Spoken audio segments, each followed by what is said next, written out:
गुरु रूप साध संगत जी, वाहे गुरु जी का खालसा, वाहे गुरु जी की फतेह। साध संगत जी, आप सबका बहुत बहुत शुक्रगुजार हूँ। आपने बहुत मैसेजेस करे हैं। हमारे 1000 से ज़्यादा वीडियोस यूट्यूब चैनल पे अपलोड हो गए हैं गुरबाणी कहे पे, और उसके लिए आपने मुबारकबाद भी दी है। शुक्राना वाहेगुरु जी का और आप सब संगत जी का, जिन्होंने डीएम करे, मैसेजेस करे और इस तरह से हौसला अफजाई की है। कोशिश यही है आगे भी इसी तरह से आप लोगों को और चीज़ें ढूंढ सवालों के जवाब देता रहूं। सवाल करा है पिछली वीडियो से रिलेटेड ही, तो इसको इसीलिए साथ के साथ ले लेता हूं। पुराने सवाल जो हैं अगली बारी से वही लेंगे। आपने पूछा है कि अकिर्त घन के बारे में आपने बताया है, और उसके बारे में आपने भाई गुरदास जी की वार के थ्रू भी एग्जाम्पल दिया था, और गुरु नानक देव जी का शब्द भी आपने जो बताया था, और क्या क्या पर्सनालिटी डिफेक्ट्स हैं जिसके बारे में गुरबाणी में जिक्र है, प्लीज़ उसके बारे में भी बताएं। और यदि उसका कुछ बताया गया है कि किस तरीके से इनको ओवरकम किया जाए, इनको कंट्रोल किया जाए, तो इस पर भी थोड़ा सा प्रकाश डालें। बहुत बहुत शुक्राना आपका ये सवाल पूछने के लिए, और आप साथ में जुड़े हो और साथ के साथ देख भी रहे हो, और जो जिज्ञासा आ रही है उसके सवालों का जवाब भी मांग रहे हो। भाई गुरदास जी की पिछली बारी हमने 9वीं वार ली थी। अगर 21वीं वार के ऊपर ध्यान दिया जाए तो वहां पे भाई गुरदास जी 20 अवगुण जो हैं वो इंसान के, जो हर इंसान में किसी में थोड़े कम किसी में थोड़े ज़्यादा मौजूद हैं, और जिनको गुरबाणी के साथ जुड़ के, गुरमत में लग के, नाम जप करके और अपने ऊपर संयम रख करके जिसको हम जीत पा सकते हैं, जिनको हम काबू में कर सकते हैं।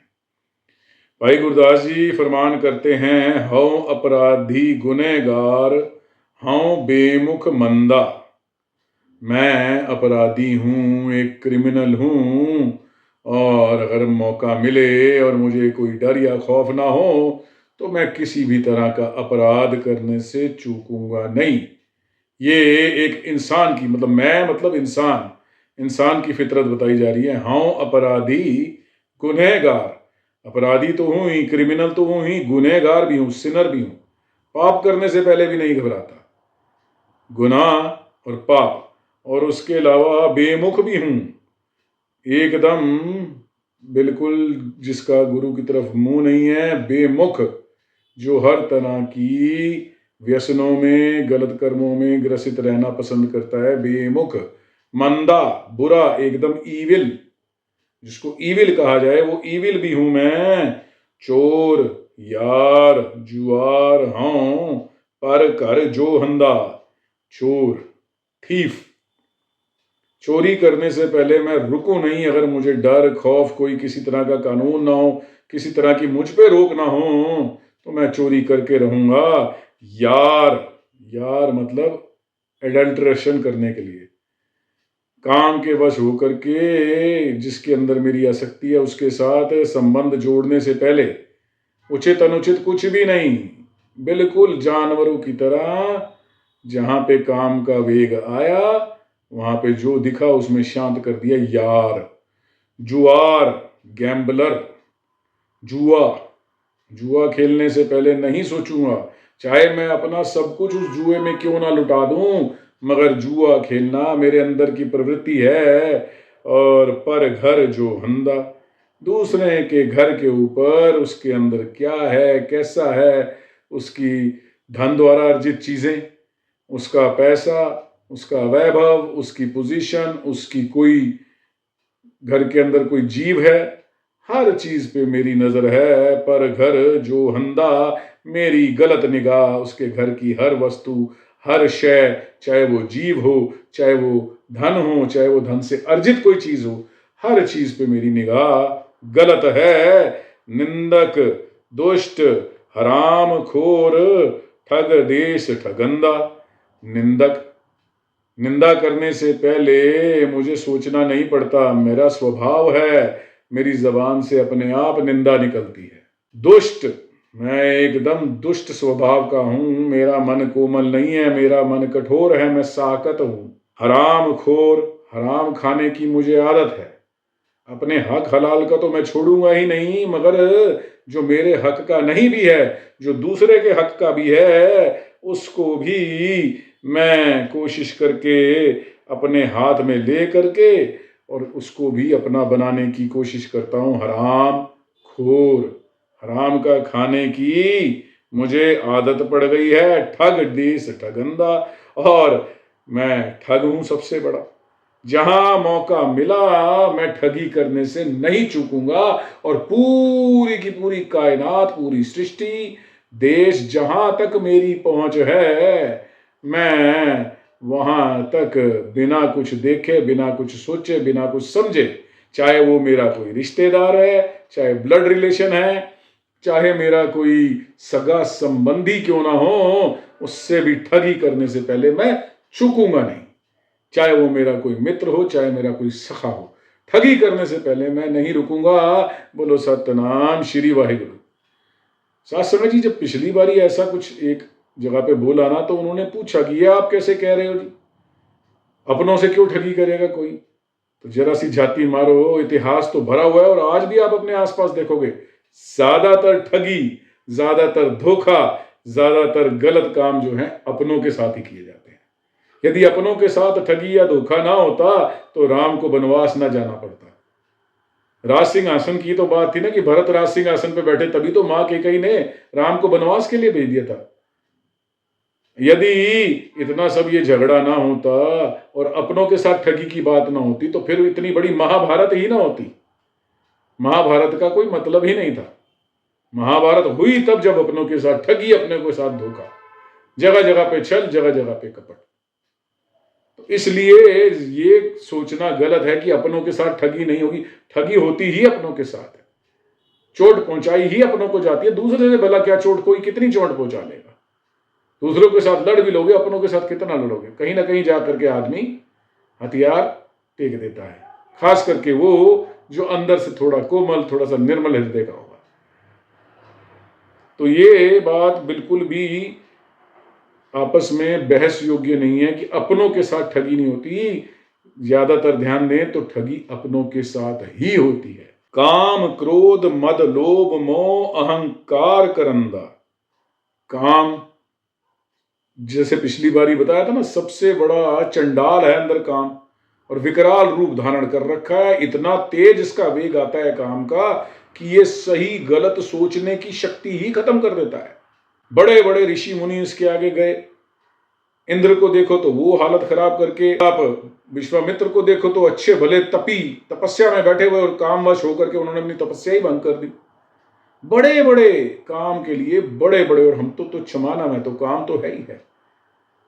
वाहेगुरु वाहेगुरु तू ही बचा मेरे वाहेगुरु, इस काम के वेग से बचा, मेरे बस का नहीं। बस जहां पे ये कह दिया तो फिर वाहेगुरु अंग संग हो जाता है। वो बचा ले तो फिर दुनिया की कोई ताकत आपको भटका नहीं सकती, और अगर उसका सहारा, उसका ऊट आसरा नहीं, तो फिर दुनिया की कोई ताकत आपको बचा नहीं सकती। क्या कि अपने अंदर कोई इतनी सामर्थ्य है कि मैं रोक ले जाऊंगा? इससे बड़ा बेवकूफ कोई हो ही नहीं सकता जो ऐसा सोचता है। हाँ, नाम का धीर, नाम का पीछे पूरा एक सपोर्ट और अंदर अभ्यास बना हुआ है, तो फिर भले आप इसको रोक ले जाओ, नहीं तो ये तो अच्छे अच्छों को तबाह कर देता है। और क्रोध, अगर बड़ा चंडाल काम है तो थोड़ा छोटा चंडाल क्रोध। अगर काम नहीं छोड़ता तो क्रोध कौन सा आसानी से छोड़ देता है। जहां क्रोध को मौका मिला कर देगा विपरीत एकदम, और अच्छी बली बुद्धि को हर लेता है। मद, लोभ, तरह तरह की इन्फेचुएशंस कह लो। कभी किसी चीज में, कभी इंसान को छोड़ करके वस्तुओं में प्यार लग जाता है। मेरे को अपनी गाड़ी से बड़ा प्यार है, मुझे अपनी बिल्डिंग से बड़ा प्यार है, अपनी प्रॉपर्टी से बड़ा प्यार है, मुझे अपने कमरे से बड़ा प्यार है, बे मतलब कि जूतों से बड़ा प्यार है। क्या है जूतों का? बेवकूफों वाली इन्फेचुएशंस, बेवकूफों वाली अटैचमेंट्स। लोभ, ग्रीड, और मिलता जाए और मिलता जाए और मिलता जाए और मिलता जाए। जितना मिल जाए कम है, और चाहिए और चाहिए और चाहिए। ये और की दौड़ इंसान को सुबह से लेकर रात तक दौड़ाए रखती है, और रात को जब नींद आती है तो भी और की चिंता में वो नींद खराब हो जाती है। वो ढंग से सो भी नहीं पाता कि और कैसे पूरा हो, इससे आगे क्या, कितना और, कहां अंत है? कोई अंत नहीं। ग्रीड, लालच कभी किसी का पूरा नहीं हुआ है। अहंकार करंदा, अहंकार तो इतना बड़ा हुआ है, हमें तो इतनी भरी हुई है कि वो नाम को घुसने ही नहीं देती। अपने आप को कभी कोई कम नहीं समझता, चाहे वो सियाणप में समझा जाए, चाहे वो धन धान्य में समझा जाए, भले ही कुछ भी ना हो, फिर भी मैं हूं, मेरे आगे कौन। ये नहीं पता कि पंचभौतिक शरीर है, मिट्टी ने मिट्टी हो जाना है, हवा ने हवा में मिल जाना है, पानी ने पानी में मिल जाना है, पृथ्वी पृथ्वी में और आकाश आकाश में, कुछ है ही नहीं। और फिर भी अकड़ इतनी, रौब इतना कि मैं के आगे किसी को कुछ समझता ही नहीं है। मुझे ऐसा कह दिया, मेरा ये कर दिया, कुछ नहीं भी कहा तो भी मैं। एक छोटा सा पद क्या मिल गया, मैं। प्रधानमंत्री को उतना अहंकार नहीं होगा जितना एक छोटे प्रधान को है। प्रधान है हम, और अपना तो है ही है, कोई रिश्तेदार बन जाए, चाचा विधायक है हमारे, उसका अहंकार। वो चाचा विधायक है, तू क्या है? और चाचा विधायक भी है तो क्या है, मिट्टी की ढेरी। आज वो है, कल कोई और होगा, और कल में कोई और था, तो क्या हो गया? अगर उसको कोई ओहदा, कोई ऐसी चीज मिल गई है तो क्या हो गया? आखिर अहंकार करने का क्या मतलब है उसके अंदर? दो पैसे मिल गए हैं, कोई बड़ी अच्छी जॉब मिल गई है, या कोई बहुत बड़ा बिजनेस, तेरा बहुत बड़ा कॉन्ग्लोमरेट हो गया है, तूने कंपनी खोल दी, वो बहुत अच्छी चल रही, अहंकार किस बात का भाई? ठीक है, तेरा काम है, तेरा एफर्ट है, you need to be applauded for that, मगर अहंकार किस बात का? और अहंकार आया, नाम तो गया, फिर नाम क्यों लेगा वो? नाम रुक ही नहीं पाएगा अंदर, और ऊपर ऊपर से मुंह मुंह दिखावा के लिए ले भी लिया, उस नाम का अंदर उतरना ही नहीं उसने। कोई विरला करोड़ों में एक होगा जो सब कुछ होते हुए, ऊंचे से ऊंचे लेवल पे होते हुए, औहदा भी बड़ा, धन धान्य की भी कमी नहीं, और उसके बावजूद नाम के साथ जुड़ा हुआ है। और फिर अगर ऐसा कोई मिल जाए तो उसका जिक्र फिर बड़े बड़े ग्रंथों में, वाणियों में दिया जाता है कि ऐसा बंदा भगत वड्डा राजा जनक है, गुरुमुख माया विच खलासी। माया के बीच में घिरा हुआ भी वो खलासी, उसने अपने ऊपर माया का प्रभाव नहीं पड़ने दिया। विनम्र का विनम्र, हमें नहीं आने दी उस लेवल पे पहुंचने के बाद भी, क्योंकि वहां पे भक्ति की आसक्ति थी, रब का नाम था वहां पे अंदर, इसलिए उसका नाम गुरु ग्रंथ साहब में भी दर्ज हो गया, भगत वड्डा राजा जनक है। राजा जनक की इतनी महिमा। विश्वासघाती अकिर्त घन, मैं को ना रखंदा। विश्वासघाती, जहां मौका मिले कोई मुझ पे विश्वास करके अपना कुछ भी मेरे जिम्मे कर दे कि इसको संभाल, मैं ढूंढता हूं कि कहां मौका लगे मैं उसका विश्वासघात कर दूं। इंसानी फितरत। ये नहीं कि मुझ पे विश्वास किया गया है, मैं वैसा करके दिखाऊं, इसका जो विश्वास है वो और ज्यादा प्रगाढ़ हो जाए, और ज्यादा मजबूत हो जाए, और ज्यादा दृढ़ हो जाए। मेरे लिए बहुत बड़े सम्मान की बात है और बहुत बड़ी विनम्रता की बात है कि मुझे इस लायक समझा कि मुझ पर विश्वास किया जा सके। अब मैं इस विश्वास को, मेरी ड्यूटी बन जाती है, मेरी रिस्पॉन्सिबिलिटी बन जाती है कि मैं इस जो ये ट्रस्ट, ये जो फेथ मेरे में दिखाया गया है, उसको और ज्यादा मजबूत करूं। नहीं, अच्छा मेरे को इतनी रिस्पॉन्सिबिलिटी दे दी, मेरे को इतना जिम्मा दे दिया है, अब मैं कैसे इसमें अपना बेनिफिट निकालूं? जहां अपना बेनिफिट निकालने का आ गया, इसमें से मैं कितना निचोड़ लूं, वहीं पे विश्वासघात शुरू। पहले छोटे लेवल पे, फिर बढ़ते बढ़ते बड़े लेवल पे हो जाएगा विश्वासघात शुरू। उसको रोक नहीं सकते आप।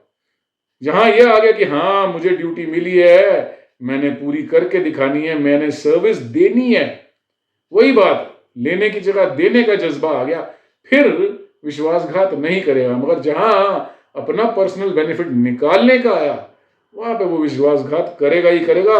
और अकिर्त घन के बारे में हमने सारा पीछे डिस्कस किया था कि कितनी बुरी निगाह है एक अकिर्त घन की, कि अभक्ष से अभक्ष पदार्थ, अभक्ष तरीके से पकाया गया, अभक्ष बर्तन जो बनाया गया, जो जिसके अंदर पात्र जिसके अंदर रख के लाया गया, वो भी अभक्ष, फिर उसके बाद उसको ढका भी अभक्ष से गंदी चीज से ढका गया, मगर वो तब भी खाने लायक है। मगर अगर उसकी निगाह अकिर्त घन की उसके ऊपर पड़ गई तो फिर वो बिल्कुल भी जहर हो जाएगा, वो बिल्कुल भी ग्रहण करने लायक नहीं बचेगा। इतनी गंदी निगाह अकिर्त घन की, ना शुक्रे की, जो सिर्फ लेना जानता है, शुक्रगुजार होना नहीं, किसी का धन्यवाद करना नहीं जानता। इतनी बुरी निगाह, इतनी बुरी हालत जो दिखाई गई है वो अकिर्त घन की दिखाई है गुरबाणी में। और महाराज कह रहे हैं कि मैं को ना रखंदा, ये विश्वासघाती और अकिर्त गण भी ऐसे हैं जो मुझे अपने साथ रख करके खुश नहीं है। गलत नेचर वाले लोग भी मुझे अपने साथ रख के खुश नहीं, मुझे अपने साथ नहीं रहने देते। सिमर मुरीदा टाडिया सतगुर बख्शंदा, और हे मेरे मुरीद, हे मेरे ढाडिया, ओ प्रभु के गुणगान करने वाले, प्रभु के भक्त, सतगुर बख्शंदा, सच्चे मन से एक बारी तरला कर दे, आंखों से अश्रु बहा के बोल दे, हे वाहिगुरु मुझसे गलती हो गई, मुझे माफ कर दो, मेरे जो गुनाह हैं इनको बख्शवा दो, मेरे से गलती हो गई। जहां एक बारी ये सच्चे मन से कह दिया तो बस मेरा सतगुरु इतना समर्थवान है, इतना दयालु है और इतना ज्यादा निमाणों को माण देने वाला है। एक बारी निमाणा बन के अपने सतगुरु के पास आगे आ, ढह जरा उसके द्वार पे जा करके, एक बारी अपनी गलती को मान।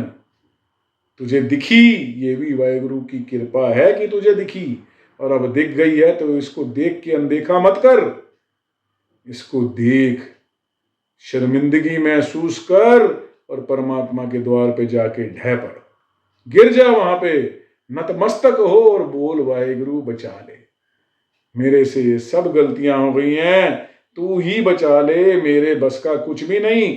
और जहां सतगुर के आगे जा करके तूने सिमरन कर लिया, ओए मुरीदा, ओए ढाडिया, एक बारी तूने सच्चे मन से तिरला कर लिया अपने परमात्मा के आगे, तो फिर तू घबरा नहीं, मेरा प्यारा इतना दयालु, इतना दयावान है, वो बख्शंदा, वो तो भूले से भूले लोगों को मार्ग पे डाल देता है। भूले मार्ग जिन्हें बताया, ऐसा गुर वड पागी पाया।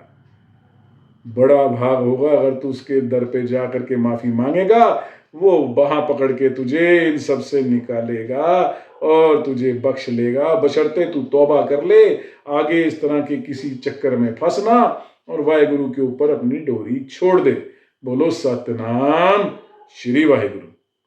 साध संगत जी, इस बार के अंदर भाई गुरदास जी ने पूरा खोल करके एक एक इंसान के अंदर जो कमियां हैं, जो इंसान के आचरण के अंदर जो गुनाह इंसान करी जा रहा है, उन सबको खोल के रख दिया है और किस तरीके से इससे निजात पानी है, किस तरीके से मालिक के द्वार पे ढह कर गिर कर आपने अपनी भूलों को बख्शवाना है।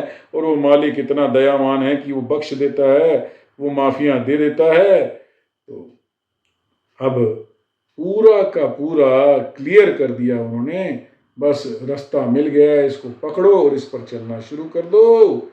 बाकी आज के लिए इतना ही। भूल चूक की माफी, इजाजत, वाहिगुरु जी का खालसा, वाहिगुरु जी की फतेह।